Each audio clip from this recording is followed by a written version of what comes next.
Staf kita, pembantu kita ni bukan hamba abdi. Itu bahasa sedap sikit lah. Kalau bahasa yang mudah faham, yang jelasnya tuan-tuan, pencacai kita. Pekerja ni dia bukan pencacai kita. Pembantu kita ni dia bukan pencacai kita. Lepa ni pun orang, mereka ni pun orang yang macam kita. Ni Nabi kata. Kita makan apa, lepa kena makan benda yang sama.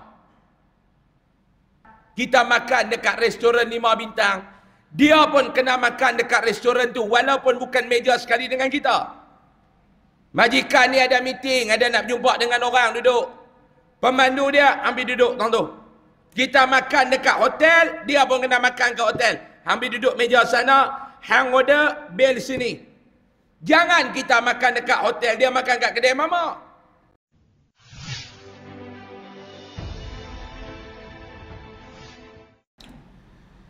Muslimin dan muslimat, para hadirin hadirat yang dirahmati lagi dikasihi oleh Allah Subhanahu wa taala. Alhamdulillah, pada malam ini dapat sama-sama kita bersua. Pada malam ini dapat sama-sama kita bertemu.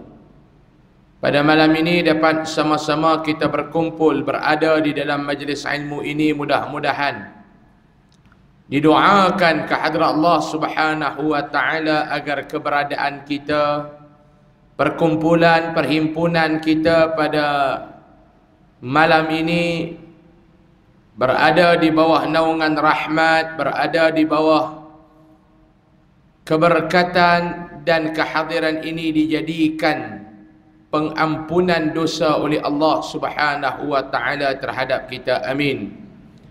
Amin ya rabbal alamin. Alhamdulillah, malam ni awal tuan-tuan. Maghrib di sini awal lah. 6.58 maghrib lah. Betul 6.58 eh? 6.58 maghrib dah. Tapi yang kita tak seronok sikit satu lah, pasal bulan Ramadan dia tak jadi macam ni. Bulan Ramadan 7.30, 7.25. Kalau bulan Ramadan 6.58, lega banyak belum. Lega banyak kita nak puasa ni, tak teruk sangat. Alhamdulillah awal tuan-tuan ni 7.30 dah mula kuliah dah. Paling-paling lewat pun 8.30 kita boleh balik dah tuan-tuan malam ni. Alhamdulillah. Kita nak sambung pengajian kitab kita. Kita sampai kepada hadis yang ke-9 muka surat 18. Hadis yang ke-9 pada muka surat 18. Bismillahirrahmanirrahim. Qala muallifu rahimahullahu ta'ala wa nafa'ana bihi wa bi'ulumihi fid darain, amin ya rabbal alamin.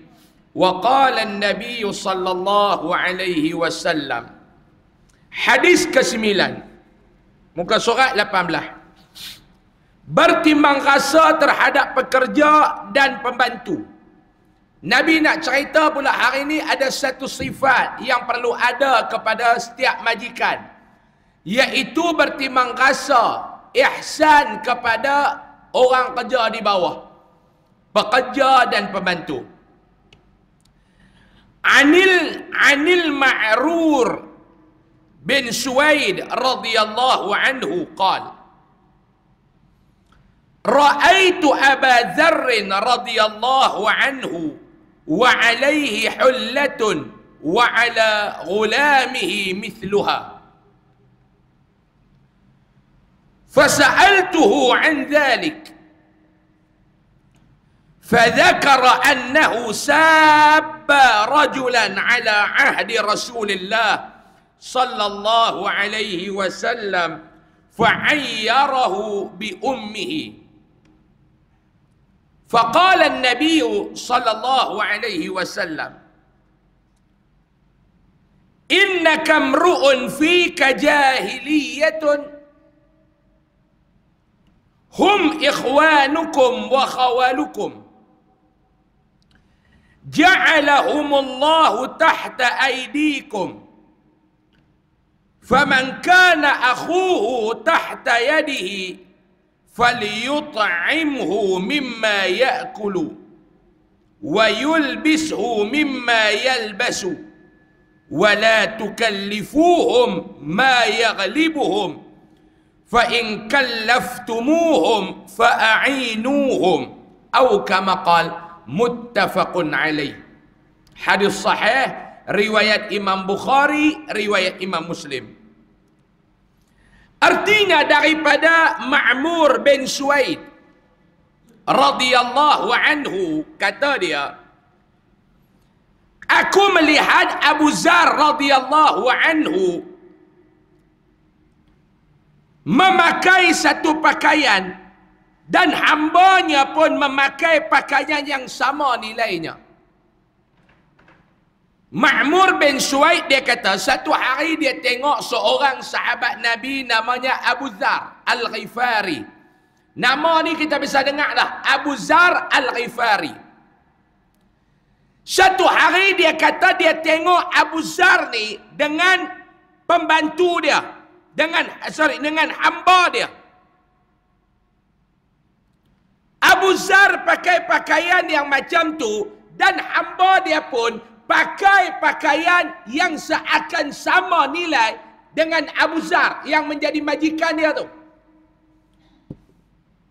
Hamba Abu Zar ni pakai pakaian yang sama nilai dengan Abu Zar, kata Ma'mur bin Suwaid. Lalu aku bertanya, fasa'altuhu an dhalik. Ma'mur bin Suwaid bila dia tengok keadaan Abu Zar, bila dia tengok keadaan hamba kepada Abu Zar yang pakai pakaian yang lebih kurang sama, Ma'mur bin Suwaid tanya kepada Abu Zar. Dia kata apa dia? Tentang yang demikian itu. Lalu Abu Zar radhiyallahu anhu menyebut bahawasanya ia pernah mencela seorang lelaki di zaman Rasulullah sallallahu alaihi wasallam yang menyebut keaiban ibunya. Ma'mur bin Suwaid kata dekat Abu Zar, wahai Abu Zar, dia katalah, kamu ni orang yang hebat wahai Abu Zar, kamu ni orang yang baik. Sebab aku tengok pakaian kamu dengan hamba kamu ni lebih kurang ya. Nilai dia seakan-akan sama je wahai Abu Zar. Lalu Abu Zar radhiyallahu anhu dia menjawab pertanyaan daripada Ma'mur bin Suwaid. Abu Zar kata apa dia? Wahai Ma'mur, aku ni, dia kata, pernah di zaman aku duduk dengan Nabi SAW. Aku pernah mencela satu orang lelaki pada waktu tu dengan aku menyebut satu keaiban terhadap ibunya. Bila benda tu berlaku, maka Rasulullah sallallahu alaihi wasallam berkata kepada aku, Rasulullah kata kepada Ma'mur bin Suwaid, Nabi kata apa dia? Sesungguhnya engkau masih lagi mempunyai sifat-sifat jahiliyah. Wahai Abu Zar, sayangnya kamu ni masih ada sifat-sifat dan pakaian, perangai dan akhlak daripada zaman jahiliyah ni ada lagi pada kamu. Hai Abu Zar, Nabi kata, mereka itu, siapa dia mereka itu? Bila Nabi sebut hum, mereka itu dalam hadis ini Nabi maksudkan kepada siapa? Maksudnya hamba-hambamu atau pembantu-pembantu kamu sebenarnya adalah saudara-saudaramu dan penolong-penolongmu. Ni Nabi pesan. Kita ni ada orang kerja, tuan-tuan ni. Kita ni jadi majikan. Staf kita, pembantu kita ni bukan hamba abdi. Itu bahasa sedap sikitlah, kalau bahasa yang mudah faham. Yang jelasnya tuan-tuan, pencacai kita. Pekerja ni dia bukan pencacai kita. Pembantu kita ni dia bukan pencacai kita. Lepa ni pun orang, mereka ni pun orang yang macam kita. Ni Nabi kata. Mereka itu adalah saudara-saudaramu. Mereka itu adalah pembantu-pembantu kamu. Nabi kata. Nabi nak bagi kesedaran kepada Abu Zar dalam peristiwa tadi. Nabi nak sedarkan Abu Zar. Nabi kata mereka tu adalah hamba kamu tu, adalah saudara-saudara kamu. Mereka adalah pembantu-pembantu kamu. Allah Ta'ala telah menjadikan mereka itu terpaksa tunduk di bawah pemerintahanmu. Oleh itu, sesiapa yang ada saudaranya di bawah kekuasaannya, maka hendaklah ia memberi makan kepada mereka daripada apa yang dia makan. Ni yang pertama Nabi abang. Kita makan apa, mereka kena makan benda yang sama. Kita ada pemandu, driver. Senang cerita lagu ni lah, pemandu. Bila dia bawa kita ni pergi ke satu tempat, kita makan dekat restoran 5 bintang, dia pun kena makan dekat restoran tu walaupun bukan meja sekali dengan kita. Majikan ni ada meeting, ada nak jumpa dengan orang duduk. Pemandu dia ambil duduk tang tu. Kita makan dekat hotel, dia pun kena makan kat hotel. Ambil duduk meja sana, hang order, bill sini. Jangan kita makan dekat hotel, dia makan kat kedai mama. Kena apa yang kita makan, yang tu yang dia kena makan. Jangan duk kata mampuih, ustaz, mampuih, tak payah duk pakai driver. Ni yang Nabi kata, kena bagi benda yang sama. Ni Islam suruh, tuan-tuan. Sampai tahap ni Islam ajak kita ni. Kena ada adab, kena ada ihsan kepada orang kerja. Ni hang makan king crab, tidak belum. Yang bos ni makan king crab. Ketam tu sama besar dengan meja kuliah ni. Mai dekat dreba dia, Allah, ayam belah 14, belum potong 14. Tak boleh. Tak boleh. Ni, Nabi bagi tahu. Orang kerja, apa kita pakai, dia kena pakai. Apa kita makan, dia kena makan. Ni dia Nabi kata. Dan memberi pakaian kepada mereka daripada apa yang ia pakai. Kita pakai apa, mereka kena pakai begitu, jangan bagi mereka ni pakai pakaian yang bertampung. Tu maksudnya, taklah Islam suruh bos tu pakai suit sampai 8,000 satu set, driver dia pun 8,000. Yang tu bodoh lah. Bukan maksudnya macam tu. Jangan sampai orang kerja kamu ni baju nu batlong zaman Piramli tu. Angkat Allah. Baju tu pun dia rapuh macam kuih kareh. Tuan-tuan tengok kuih kareh. Tarik ya hancur, tarik belah ni ya hancur. Baju ni sama macam kuih kareh. Tak macam tu lah. Maknanya pastikan pakaian mereka tu pun cantik. Pastikan pakaian mereka tu pun tidak bertampung-tampung. Dan janganlah kamu membebankan kepada mereka tugas-tugas yang berat. Jangan bagi satu tugas yang mereka tak boleh buat. Di rumah ada bibi daripada Indonesia. Mentang-mentanglah bibi tu tak ada permit kerja. Dia ambil bibi pun bibi cara haram. Bibi tu tak haram lah. Cara masuk mai dalam negara ni haram. Pendatang asing tanpa izin masuk. Bibi tu pun dah tahu dah, dia tak ada permit kerja apa, nak pergi kerja tempat lain pun payah. Nak keluar pun takut immigration. Sampai immigration tu dia panggil malaikat maut. Takut. Yang bos token ni dia macam-macam. Bibi tu dia suruh panjat pokok nyok balong suruh ambil buah. Tak boleh. Tu bukan kerja dia. Bagi kerja yang memang sepadan dengan dia. Nabi pesan, jangan bebankan mereka dengan satu tugas yang mereka tak boleh buat, yang berat. Bahkan apabila kamu menyuruh mereka melaksanakan sesuatu pekerjaan, maka hendaklah kamu menolong mereka. Suruh buat kerja, kawan ni tak tahu. Bos, ya, saya nak rujuk kepada bos. Benda ni saya tak tahu nak buat macam mana. Jangan maki. Bodoh. Masa temu duga itu, hang tak beritahu pun kata hang ni bodoh.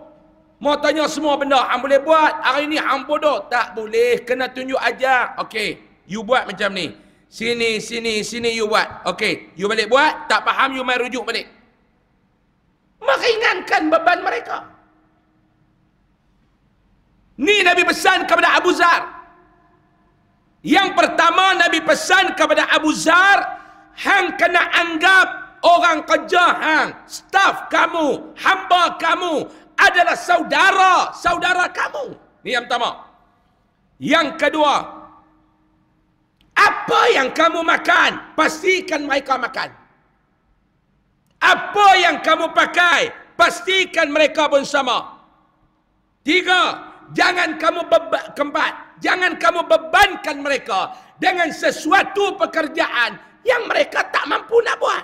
5, bila kamu berikan tugas kepada mereka, kamu kena menolong mereka dalam pekerjaan tersebut. 5, Nabi pesan kepada siapa-siapa yang menjadi majikan, kepada siapa-siapa yang ada pekerja. 5 benda ni Nabi pesan. Saya ulang balik. Yang pertama, kena anggap pekerja tu adalah saudara-saudara kamu. Yang kedua, apa hang makan, yang tu kena bagi mereka makan. 3, apa hang pakai, bagi mereka pakai. Yang keempat, jangan bagi kerja yang mereka tak mampu buat. Macam staf perempuan, bagi kerja. Ataupun kerja-kerja yang tidak merisikokan mereka. Saya minta maaf, saya nak sebut sedikit lah tuan-tuan. Saya nak sebut, saya tahu kalau saya sebut ni ada orang tak setuju. Tapi dah, benda ni dah cakap, kena sebut. Contoh kita ada staf wanita, pekerja-pekerja perempuan. Jangan bagi satu bidang yang membuka ruang mereka ni bahaya. Teman klien lelaki keluar minum waktu malam, jangan. Nak ambil projek, you lawa sikit, you cantik sikit, you pergi teman dia. Pergi teman Mr. Donald. Bukan Trump lah, hal lain. Saya hari ni mai ke KL pun tuan-tuan, saya rasa macam Donald Trump kat saya pun ni. Tuan-tuan hari tu jumpa lah Pak Ngah Trump itu ni. Pergi teman dia, pergi minum. Pergi teman dia. Malam ni dia nak pergi mana teman. Yang ni berbahaya kepada wanita tu. Tak boleh. Membebankan, bagi satu kerja yang bahaya kepada dia. Tak boleh. Ni, dia siap suruh perempuan tu make up. Pergilah pujuk-pujuk dia tu untuk melabuk dekat syarikat kita. Dia dah tahu. Pergi jumpa pula jantan boya. Boya pula, bukan boya biasa tu. Boya pula Sabah Sarawak tu memang lapak punya duduk dalam sungai tu. Tengok-tengok mai cantik punya, habis. Tak boleh. Nabi tak bagi buat kerja macam tu. Kelima, bila kamu bagi tugas kepada mereka, mereka kena jaga dan kamu kena tolong tugas mereka itu. Hadis sahih riwayat Imam Bukhari dan Muslim. Keterangan, sudah menjadi sunnatullah di dunia ini bahawa manusia ini mempunyai tingkatan-tingkatan dalam kehidupan dan pekerjaan. Dalam masyarakat kita ni tak sama. Tok Syekh kita kata tak sama. Sudah menjadi sunnatullah. Sudah menjadi peraturan Allah daripada awal. Kehidupan di dunia ni dia ada berbagai-bagai tingkatan. Berbagai-bagai jenis manusia. Dalam hidup ni tuan-tuan, tuan-tuan duduk di Ceras. Tuan-tuan duduk di Ceras ni. Tuan-tuan cuba tengok di Sungai Long ni ke, di Ceras ke, habis tak ada dalam taman rakan ni tak? Bukan semua yang boleh buat rakan walaupun tuan-tuan duduk dalam taman rakan. Semua orang yang duduk di taman rakan ni bukan semua boleh buat rakan. Betul tak maklum? Ada tak jin ifrit yang duduk dalam taman rakan ni? Ada jenis keturunan jin ifrit ni. Hak jenis keturunan syaitan ada tak maklum? Ada. Bukan semua boleh buat rakan walaupun duduk di taman rakan. Ada juga musuh yang duduk dalam taman rakan. Dalam masyarakat kita ni dia ada orang macam-macam. Dia tak semacam, dia macam-macam. Dalam masyarakat kita ada orang pandai. Saya nak tanya maklum, ada orang pandai? Ada ustaz. Pandai ni pun dia ada beberapa kategori. Yang pertama, kategori pandai yang pertama, orang yang cerdik yang kita boleh tumpang. Ada pula dia cerdik tak boleh tumpang. Cerdik ni kira cerdik ke dia ya. Tuan-tuan jaga masjid, buat pemilihan masjid, orang cerdik masuk tanding. Dia masuk tanding, dia kata saya ni tak mau jawatan tinggi-tinggi, saya nak rendah-rendah ya. Paling rendah saya nak. Kata tak boleh, hang ni cerdik. Dia kata tak, saya bukan nak jawatan. Saya nak masuk ni, saya nak bantu jawatan, saya tak mau. Tak ada jawatan pun saya tak mau. Saya tak apa, tak ada masalah. Tuan-tuan, kalau masjid-masjid orang cerdik pandai tu, Allah, kalau buat mesyuarat agung jenuh nak pilih, tak ada orang. Orang ada kerjaya, tak mau nak ambil jawatan, semua ni beban. Sampai nak buat pemilihan, duduk fikir, siapa dia dah kita nak lantik. Mesyuarat agung ada 4 orang. Dia ada pula masjid maklum. Bila buat mesyuarat agung, sekampung turun. Semua nak jawatan. Orang cerdik dia bukan mau jawatan. Nanti dia nak kamu jadi AJK pembangunan. Dia kata boleh tak saya ni tak payah bagi jawatan, tapi saya nak tolong. Tak boleh, kena ada jawatan. Dia kata kalau nak bagi kat saya nak nazir. AJK saya tak mau. Oi janganlah. Hang pun baru pindah mai sini 4 bulan. Duduk dia. Kita kata ni kita nak tambah bilik mayat ni, kita nak buat tempat mandi mayat. Masjid kita ni tak ada lagi, contohlah. Masjid kita ni tak ada lagi ruang untuk mandi mayat. Jadi kita bercadang nak buat ruangan mandi mayat. Oh dia kata sebelum ni mayat tak mandi, kita tanam macam tu, tak ada tempat. Dia kata tak ada. Ada yang kata mandilah tapi dia tak tidur, dia berdiri lah, kita bagi dia mandi shower tu. Jenuh angkat mayat tu tegak. Jadi nampak yang duk mandi mayat pun tua-tua dah. Nak tolak mayat berdiri pun tak larat dah. Kita kena buat bilik mayat. Jadi nak kena buat lukis plan. Dia kata macam ni lah Tuan Haji. Saya ni memang arkitek. Saya ada syarikat saya. Walaupun saya tak ada AJK, saya nak curahkan kepakaran saya. Saya akan buat plan secara percuma. Ni nama dia cerdik yang kita boleh tumpang. Ada pula cerdik tak boleh tumpang. Kira cerdik dia masuk ke dia ya. Ni dalam masyarakat. Ada orang cerdik. Dalam masyarakat pula ada orang bodoh. Yang pertama bodoh yang boleh diajak. Yang kedua bodoh yang tak boleh diajak.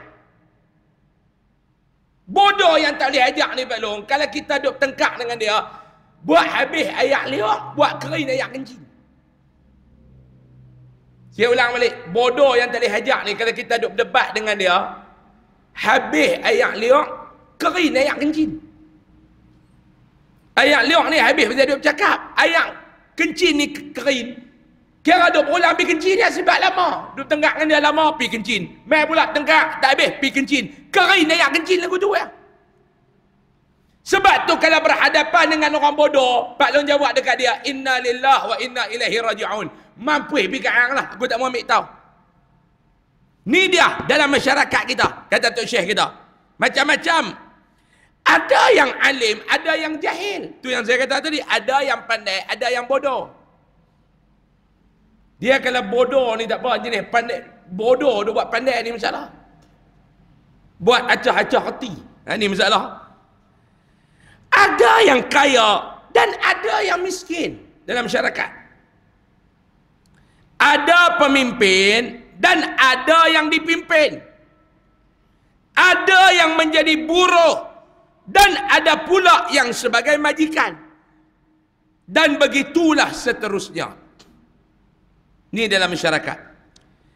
Ini adalah sunnatullah untuk menjadikan dunia ini aman dan makmur serta segala kehidupan berjalan dengan lancar. Allah Ta'ala dah buat dah. Dalam kehidupan kita ni ada berpasang-pasangan, ada bodoh, ada cerdik, ada tua, ada muda, ada kaya, ada miskin, ada yang berjaya, ada yang gagal. Ini Allah Ta'ala atur dah. Untuk apa? Untuk kita ni saling membantu di antara kita. Saya nak tanya tuan-tuan, boleh tak Allah Ta'ala nak cipta semua hamba dia yang ada di Malaysia ni, semuanya kaya raya? Agak-agak maklum, Allah Ta'ala boleh buat tak macam tu? Semua yang ada ni dia bagi kaya belakang. Boleh tak maklum? Boleh. Sebab dia maha kaya.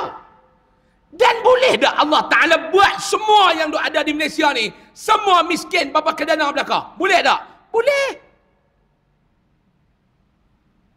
Boleh tak Allah Ta'ala buat dalam masyarakat kita ni semua muda?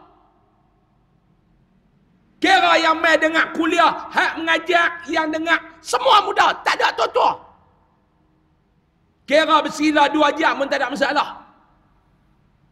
Boleh. Tapi Allah Ta'ala tak buat. Dia buat bagi ada tua, dia bagi ada muda. Yang mengajar muda, yang dengar tua. Jangan lama sangat. Dia kata, Ustaz, kami pun tak larat nak menari dah sambil duduk bersila. Kaki kanan naik atas, kiri tak bawah. Kiri naik atas, kanan tak bawah. Dia mangkit lagu tahiyat awal, tengok kita, dia duduk tahiyat akhir. Panggil salam belah kanan, panggil salam belah kiri. Ustaz tak baik-baik, dia mangkit balik lagu tu. Ada entah ustaz-ustaz dia mengajar lama. Saya pun heran dia mengajar lama. Dia main mengajar kuliah maghrib ni 4 kitab. Saya ada pergi masjid tu, saya kata, oh ustaz ni mengajar sini kak? Ada ustaz. Kami tak tahu nak bercakap macam mana dengan dia ustaz. Siapa? Sebab dia mengajar lama. Ustaz, 4 kitab ustaz. Mula lepas maghrib pukul 10 malam baru boleh balik rumah. Tuan-tuan, saya pesan kat ustaz-ustaz ni pun jangan lama sangat. Cuba tengok muka Haji Muhammad ni pun, Allah. Lapak. Tidak. Bak tu buat ceramah kena tulis bawah, jamuan malam disediakan. Nak beritahu jemaah Ahmad dengar ceramah tak apa, tak kira lepas ceramah kita makan. Lapar. Maklum lapar maklum. Lapar. 5 minit lagi masuk waktu orang Syah maklum maklum tahan sat. Nampak Pak Long pun, Allah. Dengar kuliah pun nampak muka macam nak mati, ya Allah. Sebab apa maklum? Yang mai dengar kuliah ni pun hak jenis vitamin tak apa nak banyak dah tu. Hak vitamin penuh dia tak mai maklum dia pergi tempat lain. Yang mai kuliah ni semua vitamin tak apa nak penuh. Mata tak nampak. Spek 4 kali tukar tak ketahuan lagi. Bulan lepas mai masjid dengan bini dia, balik dengan bini kawan, sebab mata. Ni Allah Ta'ala buat ni. Sebab apa Allah Ta'ala cipta kita ni macam-macam? Dia tak semacam.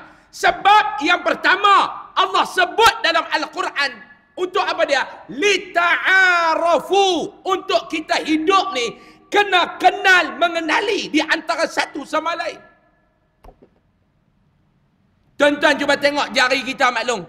Sebab dia tak sama panjang lah, kita ada kekuatan bila kita genggam. Betul tak? Jari kita tak sama. Sebab kita genggam tu kita rasa kekuatan. Mai. Ni kita pegang botol air ni maklum. Bayangkan kalau jari kita sama panjang. Nak pegang macam mana? Nak pegang macam mana? Kalau jari kita sama panjang. Semua sama panjang dengan ibu jari. Nak pegang macam mana? Bila tak sama ni kita boleh pegang kuat. Kita ni Allah Ta'ala buat kita tak sama ni sebenarnya sebagai sumber kekuatan. Ini sumber kekuatan. Kalau semua kaya tak ada yang susah, siapa nak kerja dengan kita? Kalau semua kaya tak ada langsung yang susah, siapa nak kerja dengan kita belum? Hang mai kerja dengan aku, cik, dia kata anak je aku kerja dengan hang. Aku lagi kaya pada hang. Bayangkan kalau semua susah, siapa nak kerja? Mai aku kerja dengan hang, kerja apa aku lagi susah pada hang? Allah Ta'ala buat kita tak sama. Allah Ta'ala buat kita tak sama. Sebab apa? Sumber kekuatan. Kita jangan guna perbezaan kita sebagai satu bentuk penghinaan, tetapi kena manfaatkan dia sebagai satu bentuk kekuatan. Hari ini bila tak sama, kita hina. Tuan-tuan cuba tengok orang hari ini hina menghina kenapa dia? Karena tidak sama. Tak sama warna bendera, kita hina dia. Tak sama pendapat, kita hina dia. Tak sama faham, kita hina dia. Kita hina kerana kita tak sama. Sedangkan tak sama ni bukan satu bentuk kehinaan, tetapi bentuk kekuatan. Cuba bayangkan dalam dunia ni semua orang tua. Tak ada orang muda. Allah Pak Long, nak buat macam mana Pak Long? Semua tak larat. Cuba bayangkan kalau dalam dunia ni semua muda, tak ada tua, lingkup dunia. Betul tak? Dia kena ada orang tua. Sebab apa orang tua? Nasihat kepada orang muda. Orang muda kena ada, boleh menjalankan tugas. Kalau tak ada, pakai tak ada. Dia kena ada tua, dia kena ada muda dalam hidup ni. Baru dia okey. Saya bagi contoh macam kita nak masak gulai lah. Sini panggil kari. Kita nak buat gulai ikan, Malung. Nak buat kari ikan. Santan ni dia mai daripada nyok muda ke nyok tua? Kalau santan. Ha Malung, Malung duk masak ni saya nak tengok Malung. Tua kan? Cuba pergi ambil nyok muda tengok. Jadi santan tak Malung? Sedap. Ambil nyok muda. Ambil santan daripada nyok muda. Orang kata tak senonoh. Santan daripada nyok tua. Kacang bendi kena ambil tua ke muda? Kalau santan daripada nyok tua, kacang bendi daripada nyok tua, boleh makan Maklong? Makanlah, tapi kacang bendi duduk tepi pinggan tu. Tapi jadinya satu kari ikan yang sedap kerana gabungan santan tua, kacang bendi muda. Cuba buat tengok kari ikan, semua tua. Nyok tua, ikan tua. Ha. Lagi baik, kacang bendi tua, jadi macam mana ikan? Semua muda. Tak jadi. Sebab tu hidup Pak Long, kena ada yang tua, kena ada yang muda. Orang Melayu pula dia buat, yang tua dihormati, yang muda disak, baru kita jadi kuat. Saya tak setuju ya tuan-tuan. Angguk dia fikir kalau setuju. Setuju Maklong jangan duduk bangkang. Ni yang nak masuk Ansyiah lah. Mau Maklong bangkang, duha pagi esok baru saya berhenti kuliah.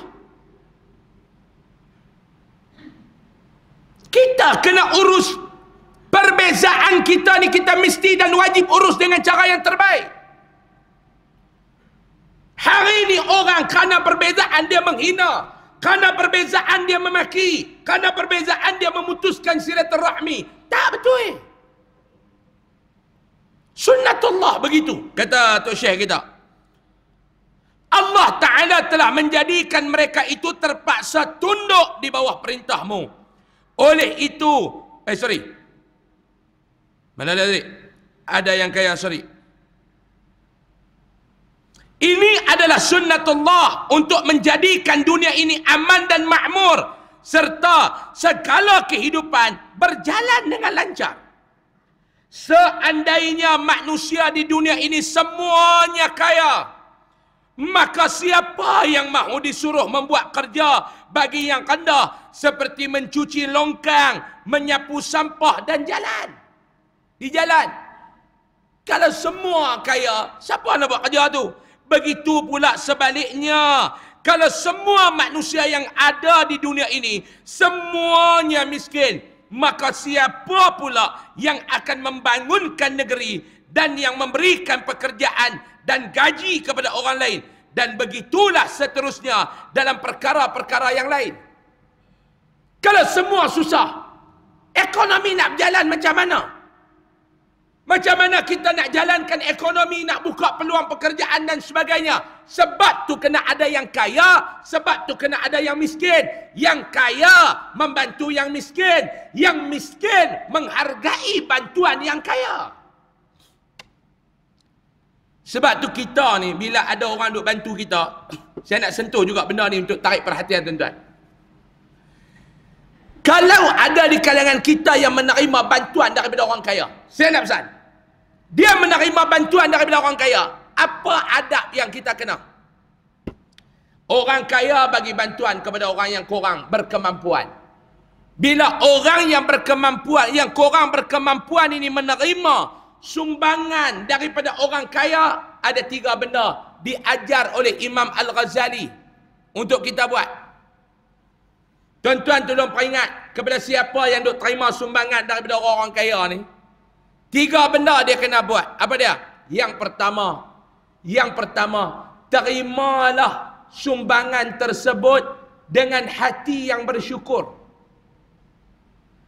Betul? Yang ni kita buat. Syukur tak terima bantuan? Alhamdulillah lah. Ada yang syukur. Ada juga yang terima bantuan, dia mengata pula kepada orang yang bagi bantuan. Lah, banyak ni Dia duk tunggu bantuan. Tunggu bantuan. Mai pusat pungutan zakat Negeri Selangor lah hantar bantuan. Bagi daripada masjid ke apa, bagilah kit makanan. Alah, banyak ni Ada tak orang macam tu? Tak kerti bersyukur? Ada? Tak mau. Orang yang menerima bantuan ni yang pertama, adab Imam Ghazali ajar. Yang pertama, terima dengan bersyukur. Orang yang bagi bantuan pula, bagi dengan istighfar. Buang benda-benda tak elok dalam diri ni. Riak, nunjuk, rasa besar diri. Buang. Orang yang terima pula, terima dengan bersyukur. Tamam. Kedua, orang yang terima bantuan. Yang kedua, tamam bila dia syukur. Alhamdulillah ya Allah. Dalam banyak-banyak orang, aku yang dipilih olehmu ya Allah. Terima rezeki yang kamu bagi hari ini melalui mereka kepada aku. Alhamdulillah ya Allah. Itu yang pertama. Yang kedua, berterima kasih. Bersyukur dengan Allah, terima kasih dengan makhluk. Syukur dengan Allah, terima kasih dengan makhluk. Tuan, terima kasih. Azan, silakan kepada Bilal, silakan.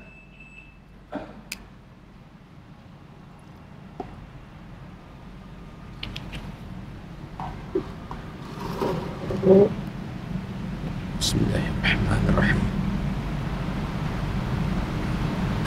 Alhamdulillah.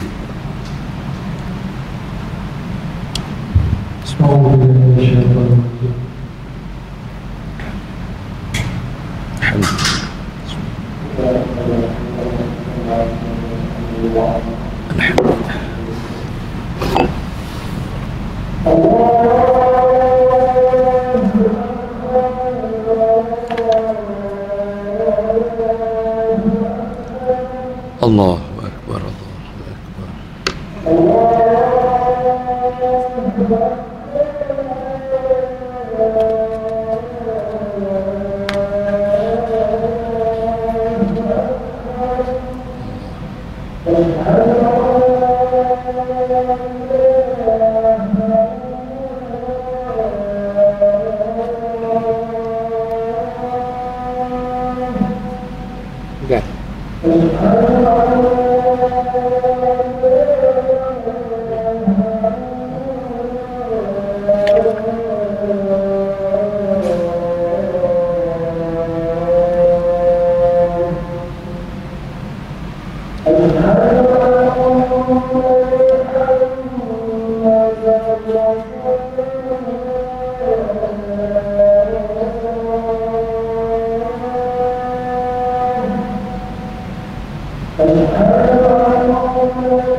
Bismillahirrahmanirrahim. Sikit lagi tuan-tuan, kita nak habiskan kita punya keterangan.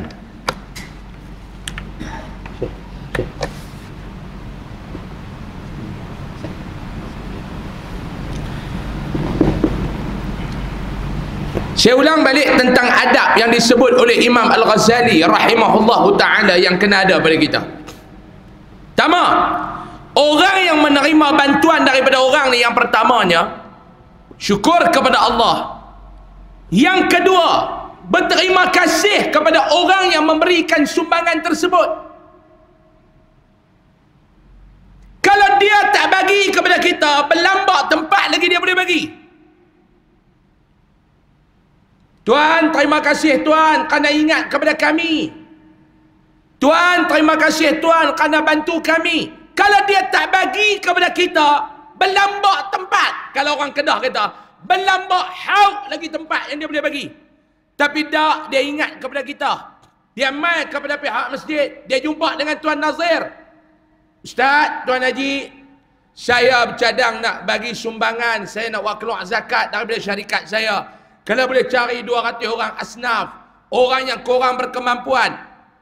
Kalau dia tak mai bagi dekat kita, dia boleh bagi tempat lain. Terima kasih Tuan kerana bantu kami. Terima kasih. Menghargai. Yang ketiga, mendoakan kepada orang yang bagi sumbangan kepada kita agar Allah Ta'ala berkat dan murah rezeki dia. Berapa orang yang buat macam tu tuan-tuan? Dia mai bagi, kita doa, ya Allah, Engkau berkatilah rezeki dia, ya Allah. Engkau murahkanlah rezeki dia. Mudah-mudahan dengan rezeki dia yang murah dan diberkati, dia dapat lagi mendabur bakti kepada golongan yang memerlukan. Tak? Ni dia. Islam ajak kita hidup dalam keadaan saling menghargai di antara satu dan yang lain. Ni tarbiyah Islam. Pendidikan Islam. Islam mendidik kita pada dia menghargai di antara salah satu, di antara pihak yang memberi dan pihak yang menerima. Yang memberi pun, yang pertama dia kena istighfar. Dia nak bagi sumbangan. Istighfar, astaghfirullah, ya Allah, betulkanlah niat aku, ya Allah. Aku mai bagi ni bukan kerana aku nak populariti, ya Allah. Aku mai bagi ni bukan kerana aku ada niat-niat yang lain, ya Allah. Tak ada, ya Allah, tak ada. Aku bagi ni kerana-Mu, ya Allah. Betul. Yang kedua, bersyukur. Syukur kerana apa dia? Allah masih memberi ruang kepada kita untuk buat baik. Saya nak tanya diri saya lah tuan-tuan. Dan soalan ni saya nak tanya kepada Mak Long, saya nak tanya kepada Pak Long. Cuba tanya dalam diri Pak Long. Berapa orang di kalangan kita yang mensyukuri nikmat dan peluang Allah Ta'ala buka kepada kita untuk buat kebajikan? Cuba tanya. Malam ni kita boleh main semayang maghrib berjemaah, kita boleh dengar kuliah, kita boleh semayang insya berjemaah sekali, maklum. Berapa orang yang habis semayang, alhamdulillah ya Allah, syukur ya Allah, kau buka lagi peluang dan kau pilih aku untuk buat kebajikan. Berapa orang? Kadang-kadang kita tak nampak yang ni nikmat. Bila bicara bab nikmat, orang nampak nikmat bila ada rumah besar. Bila bicara bab nikmat, orang nampak bila kita ada mobil, kereta yang besar. Bila bicara bab nikmat, kita ada pendapatan yang besar. Kita memiliki kekayaan. Sebenarnya nikmat bila mana kita dapat beribadat kepada Allah. Ramai yang tak sedar. Berapa juta yang ada kawasan kita ni? Berapa orang yang main? Juta pula dah. Berapa ribu orang jemaah anak qaryah Masjid Tamarakan? Berapa orang yang main dengar kuliah malam ni? Sama banyak kamera dengan orang. Bilang-bilang mikrofon ni banyak lagi pada orang. Tak lah, bukan malam ni lah. Contoh. Dia terasa pula. Duk bilang-bilang mikrofon ada 10. Amai dengar kuliah ada 6. 6. 3 pekak, 2 lena, 1 yang jaga.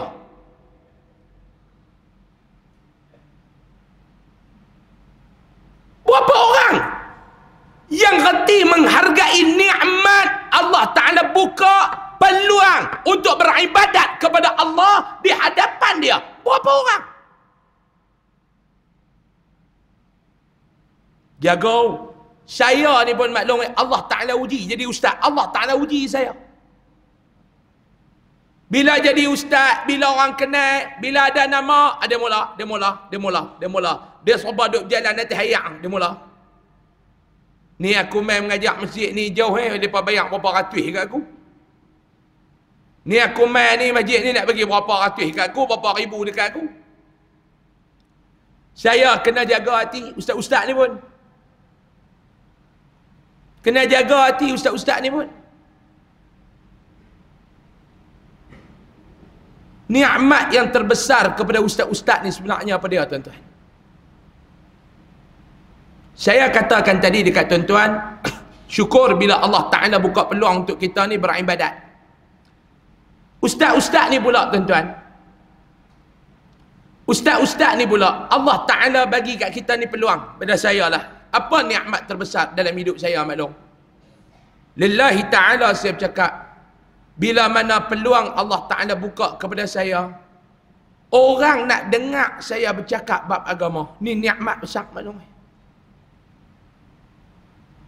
Sebab tu saya tak pernah tanya orang nak bayar banyak mana apa, saya tak pernah tanya. Orang panggil ustaz, mai mengajar. Saya mai daripada Kedah tu, maklum 450 km. Pi balik berapa ratus kilometer, maklum.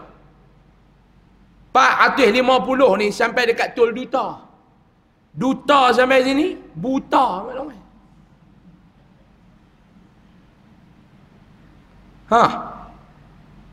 Daripada rumah saya, Kok Diang, sampai Tol Duta 450 km. Daripada Duta sampai sini, tak tahu nak kira dah. Bayangkanlah, daripada Tol Duta, Kok Diang, Tol Duta 450. Balik pula berapa ratus, maklum? 900 km, betul tak? Betul tak? Kalau saya cas 1 km RM3, you know bayar? Tapi apa dia kita dapat? Dapat duit habis. Yang paling besarnya apa dia? Yang paling besarnya apa dia? Allah Ta'ala buka peluang kepada saya di hadapan mata saya untuk orang mai nak dengar saya ni bercakap bab agama. Apa lagi yang kita nak sebagai pendakwah ni, tuan-tuan? Apa lagi yang kita nak cari? Allah pilih hang, walaupun hang cakap tak sedap mana, walaupun hang cakap orang tak apa faham, tapi Allah pilih kamu untuk orang dengar agama, faham agama dia melalui lidah kamu. Nikmat yang paling besar. Sebab tu tak payah duk kira. Nak datang cakap agama tak payah duk kira. Duk letak harga apa? Kalau orang panggil kita ceramah bab perniagaan, kita tak harga. Ustaz, kami daripada yang ni, okey. Kami nak panggil ustaz berceramah ni. Ceramah apa tu? Saya nak panggil ustaz berceramah lah untuk ustaz kempen Ini pendengar-pendengar yang akan datang ni untuk menyertai kami punya bisnes. Okey, 12,000. Mau tak mau sudah. Sebab apa? Nak pergi bercakap, nak guna pengaruh kita, orang main dengar ceramah kita, nak kempen untuk perniagaan dia. 12,000 kita letak. Nak ambil, tak mau ambil sudah. Tapi bila mai ustaz, nak minta ustaz mai bercakap bab Isra' Mi'raj, nak panggil ustaz bercakap bab Ihya Ramadan, yang tu maklum weh, peluang Allah Ta'ala buka untuk orang dengar agama, faham Islam melalui kita. Nikmat paling besar. Macam maklum, nikmat paling besar apa dia? Allah pilih maklum untuk beribadat kepada dia. Allah Ta'ala sebenarnya tidak menjadikan orang yang kaya untuk menindas orang yang miskin. Tak. Sebab tu Nabi kata, kalaulah tak ada orang susah, nescaya Allah Ta'ala tak cipta orang senang. Dalam dunia ni kalau tak ada orang susah, nescaya Allah takkan cipta orang senang. Nabi kata. Bahkan sebaliknya, hendaklah yang kaya menolong yang miskin dengan harta bendanya, manakala yang miskin pula menolong yang kaya dengan tenaganya. Yang kaya bantu yang miskin dengan apa dia? Dengan kekayaan dia. Yang miskin bantu pula kaya dengan tenaga dia. Dan begitulah seterusnya. Tolong menolong, bantu membantu, sempurna menyempurnakan, dan masing-masing pihak hendaklah melaksanakan peranannya dengan baik, yang ikhlas, dengan tenaga yang baik, dengan cara yang baik. Nama dia ta'awun. Bantu membantu. Hidup kena ada ta'awun. Ustaz, ta'awun tu mendatang apa? Orang Kedah panggil mendatang. Ta'awun ni maknanya kena hidup dalam keadaan saling bantu-membantu di antara satu yang lain. Maka janganlah sesekali seorang majikan bertindak kasar terhadap pekerja. Kira nak maki orang kerja. Bahkan hendaklah ia menganggap para pekerjanya itu adalah saudara-saudaranya. Kena anggap macam adik-beradik. Mereka juga anak cucu Nabi Adam alaihissalam. Mereka memerlukan sesuatu yang sama dengan keperluannya. Oleh itu, hendaklah memberikan pakaian, makanan kepada mereka, atau gaji yang membolehkan mereka membeli pakaian atau makanan. Dan janganlah ia suka membebankan mereka dengan tugas-tugas yang berat, yang susah mereka melaksanakan. Kalau boleh, hendaklah para majikan menolong para pekerjanya dalam melaksanakan tugas-tugas mereka, atau sekurang-kurangnya memudahkan pelaksanaan tugas yang dibebankan kepada mereka. Inilah, kata Tok Syekh kita, akhlak yang patut mendapat perhatian daripada kita semua, supaya suasana aman dan keselesaan hidup wujud dalam semua lapisan masyarakat. Islam ajak kita pada toleransi. Islam satu agama yang mengajar kita sangat semangat toleransi. Hari ini Islam mengajar kita toleransi dengan pekerja. Wallahu a'lam. InsyaAllah hadis ke-10 kita akan baca pada bulan hadapan. Bertimbang rasa terhadap pengikut. Kita ni leader. Ada pengikut-pengikut di belakang kita. Kita kena ada timbang rasa dengan pengikut kita. Apa dia? InsyaAllah kita akan sambung pada bulan hadapan. Jadi sebelum saya nak tangguh kuliah ni, saya nak tinggalkan kepada tuan-tuan satu amalan. Minta edak. Kita baca doa dulu, lepas tu kita tutup live kita, kita tutup recording kita. Kita nak sambung dengan amalan kita insya-Allah. Bismillahirrahmanirrahim. Alhamdulillahirabbil alamin. Wassalatu wassalamu ala asyrafil anbiya'i wal mursalin wa ala alihi wa sahbihi ajma'in. Allahumma anfa'na bima 'allamtana wa 'allimna ma yanfa'una warzuqna 'ilman yanfa'una wa zidna 'ilma. Alhamdulillah ala kulli hal wa na'udzu bika min hali ahli an-nar. Sallallahu alaihi sayyidina Muhammad walhamdulillahi rabbil alamin. Taqabbalallahu minkum. Amalan yang saya edarkan kepada tuan-tuan dalam melayan tu, iaitu suatu doa yang tuan-tuan boleh baca dan patut baca. Kena baca ni, saya bagi ni tuan-tuan kena baca. Doa ni baca tiap-tiap kali lepas solat, iaitu doa mencegah diri kita daripada melakukan kemaksiatan. Doa ni ajak kepada diri, ajak beramal untuk anak-anak apa? Daripada buat, dia mencegah kita daripada buat maksiat. Nak baca bila? Lepas setiap kali solat. Baik, saya baca, tuan-tuan ikut 3 kali. Saya nak ijazahkan kepada tuan-tuan amalan ni. Sama-sama. Bismillahirrahmanirrahim. Allahumma harimni ladzata ma'siyatika warzuqni ladzata ta'atika. Sekali lagi, Allahumma harimni ladzata ma'siyatika warzuqni ladzata ta'atika. Sekali lagi, Allahumma harimni ladzata ma'siyatika warzuqni ladzata ta'atika. Tengok makna dia apa dia maklum. Allahumma harimni, ya Allah, engkau haramkanlah untuk diri aku ladzata, rasa sedap, ma'siyatika, melakukan kemaksiatan kepada kamu. Kita minta, ya Allah, tolong letak satu perasaan, haramkan untuk diri aku ni rasa sedap, rasa lazat, rasa enak melakukan maksiat kepada aku. Kamu minta, warzuqni, dan tolong anugerahkan kepada aku ladzata, rasa sedap, ta'atika, buat ibadat kepada kamu. Untuk buat maksiat, ya Allah, haramkan diri aku rasa sedap.